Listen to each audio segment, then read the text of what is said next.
Knock knock. Who's there? Your nightmare. Rajasthan के एक छोटे से गांव में भानगढ़ नाम का एक पुराना और वीरान किला है। लोगों का कहना था कि वहां अजीब घटनाएं होती है। रात को चीखें सुनाई देती है। हवेली की खिड़कियां, दरवाजे अपने आप खुलते बंद होते हैं। गांव वालों ने उस हवेली को भूतिया हवेली का नाम दे दिया था। कोई नहीं जानता था कि आखिर वहाँ क्या रहस्य छुपा है। लेकिन अर्जुन, जो एक खोजी पत्रकार था, हमेशा ऐसे रहस्य को उजागर करने के लिए जाना जाता था। जब उसने इस हवेली की कहानियां सुनी तो उसने तय किया कि वह इस रहस्य से पर्दा उठाए। अर्जुन ने अपने दोस्त रोहित और साक्षी के साथ इस रहस्य की गहराई में जाने की योजना बनाई। रोहित कैमरा लेकर सब कुछ रिकॉर्ड करने वाला था और साक्षी, जो पैरानॉर्मल स्टडी में रुचि रखती थी, अपने उपकरणों के साथ आई थी। गांव के बुजुर्गों ने उन्हें बहुत समझाया कि वे हवेली के अंदर ना जाएं, लेकिन अर्जुन अपनी जिद पर अड़ा रहा। अगर यह सिर्फ एक अफवाह है तो हमें सच पता चल जाएगा। अगर यह कुछ है तो दुनिया को यह जानना चाहिए। तीनों दोस्त आधी रात को हवेली में पहुंचे। चारों तरफ सन्नाटा था और चांद की हल्की रोशनी हवेली को और भी डरावना बना रही थी। हवेली के पुराने दरवाजे को धक्का देते ही एक जोरदार चरमराहट की आवाज आई। वे अंदर दाखिल हुए। दीवार पर पुराने समय की तस्वीरें टंगी थी, जिनकी आंखें अंधेरे में चमकती हुई प्रतीत हो रही थी।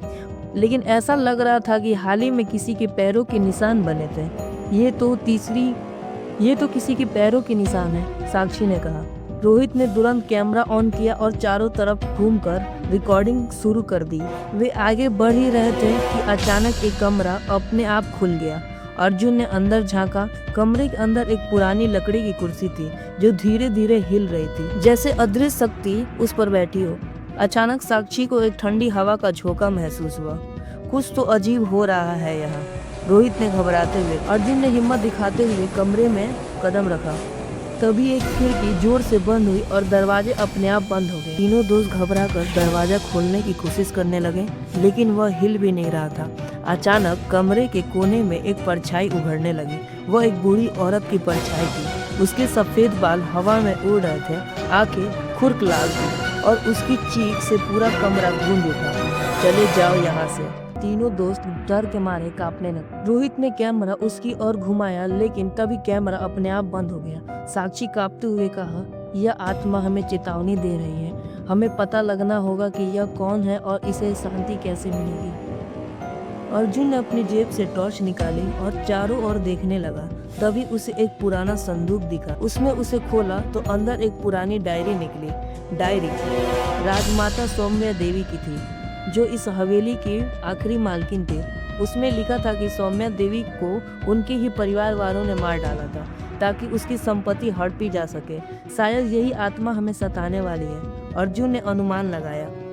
डायरी के आखिरी पन्ने पर खून से लिखा था, मेरा बदला अधूरा है। अचानक हवेली के दीवार से डरावनी आवाज आने लगी। अर्जुन, साक्षी और रोहित किसी तरह भागने की कोशिश करने लगे। तभी हवा में एक अदृश्य शक्ति ने अर्जुन को उठाकर दीवार से पटक दिया और इसकी आत्मा को मुक्ति दिलानी होगी, साक्षी ने चिल्लाया। साक्षी ने डायरी में लिखे हुए संस्कृत मंत्र पढ़ना शुरू किया। जैसे ही वो मंत्रों का जाप करने लगी, हवेली की दीवार हिलने लगी और आत्मा जोर से चीखने लगी। धीरे धीरे हवेली में फैला अंधेरा गायब होने लगा। आत्मा की चीख कम होने लगी और कुछ ही पलों में वह धुएं में बदलकर गायब हो गई। हवेली में फिर से शांति छा गई। अगली सुबह अर्जुन ने गांव वालों को पूरी कहानी बताई। गांव वालों ने हवेली में पूजा करवाई और उस दिन के बाद से वहां कोई अजीब घटना नहीं हुई। अर्जुन, साक्षी और रोहित ने अपने कमरे में कैद हुई घटनाओं को देखकर यकीन किया कि जो उन्होंने अनुभव किया वह सिर्फ एक भूतिया